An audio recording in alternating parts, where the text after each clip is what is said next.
do livro Libertação, capítulo 5, Operações Seletivas. O orientador não conseguiu continuar. Ao redor de nós, as lamentações se fizeram estridentes. Interjeições de espanto e dor eram proferidas sem rumo. O magistrado, que detinha a palavra, determinou silêncio e exprobou asperamente a atitude dos queixosos. Logo após, notificou que os espíritos seletores se materializariam em breves minutos e que os interessados poderiam solicitar deles as explicações que desejassem. Concomitantemente, ergueu as mãos em mímica reverencial e, fazendo-nos sentir que presidia ao estranho cenáculo, fez uma invocação em voz alta, denunciando nos gestos a condição de respeitável hierofante em grande solenidade. Terminada que foi a alocução, vasto lençol nebuloso, semelhante a uma nuvem móvel, apareceu na tribuna que se mantinha até então despovoada. E pouco a pouco, diante de nossos olhos assombrados, 3 entidades tomaram forma perfeitamente humana, apresentando uma delas a que no porte guardava a maior autoridade hierárquica, pequeno instrumento cristalino nas mãos. Trajavam túnicas de curiosa e indefinível substância em amarelo vivo e revestiam-se de halo afogueado não brilhante.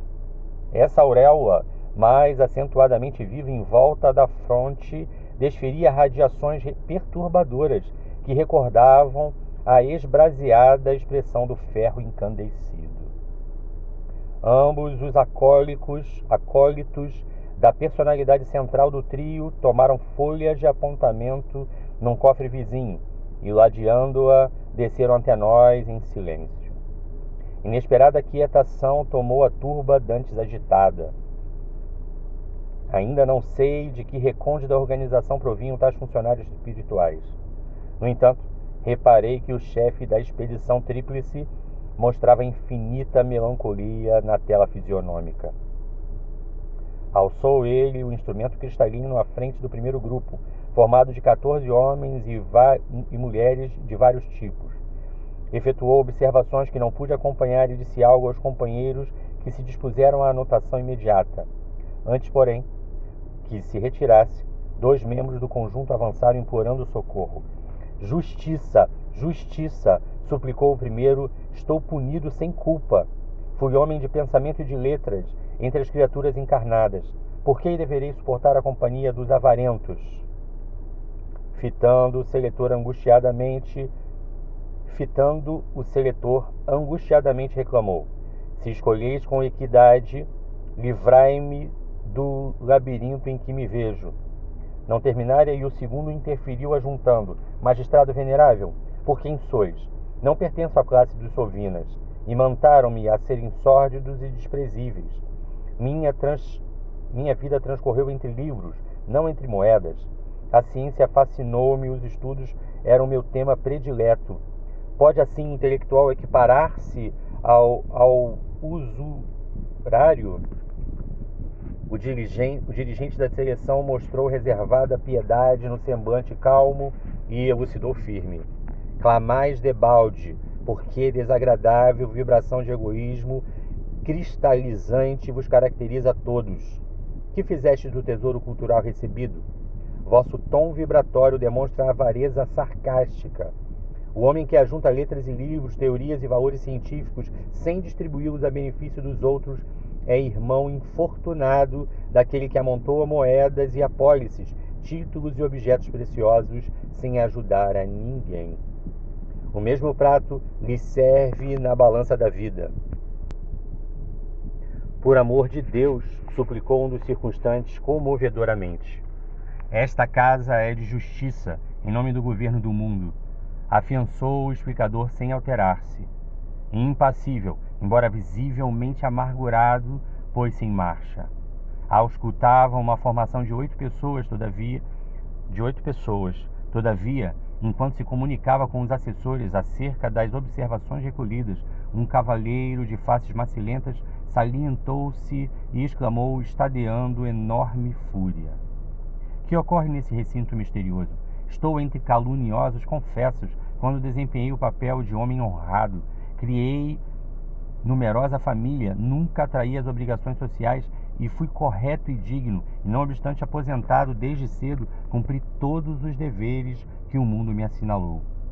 Com acento colérico, aduzi aflito: quem me acusa? Quem me acusa? O selecionador elucidou sereno: a condenação transparece de vós mesmo.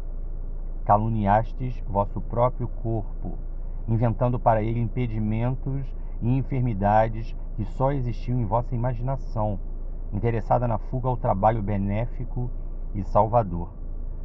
Debitastes aos órgãos robustos deficiências e moléstias deploráveis, tão somente no propósito de conquistardes repouso prematuro. Conseguiste quanto pretendias. Empenhastes amigos, subornastes consciências delituosas e obtivestes o descanso remunerado durante 40 anos de experiência terrestre, em que outra ação não desenvolveste senão dormir e conversar sem proveito. Agora é razoável que o vosso círculo vital se identifique ao de quantos se mergulharam no pântano da calúnia criminosa. O infeliz não teve forças para a tréplica.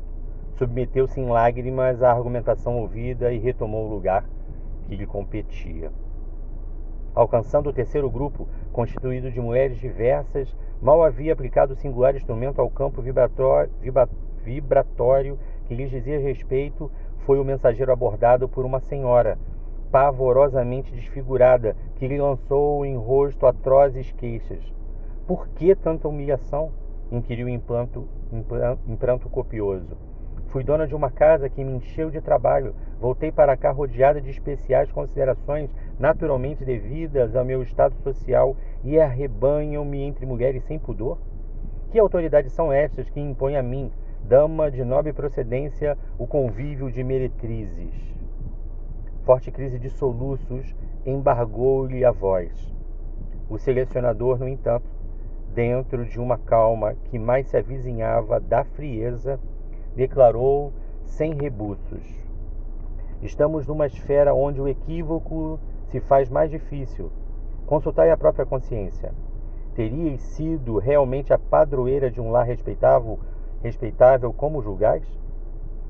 O teor vibratório assevera que as vossas energias santificantes de mulher, em maior parte, foram desprezadas. Vossos arquivos mentais se reportam a desregramentos emotivos em cuja extinção gastares longo tempo.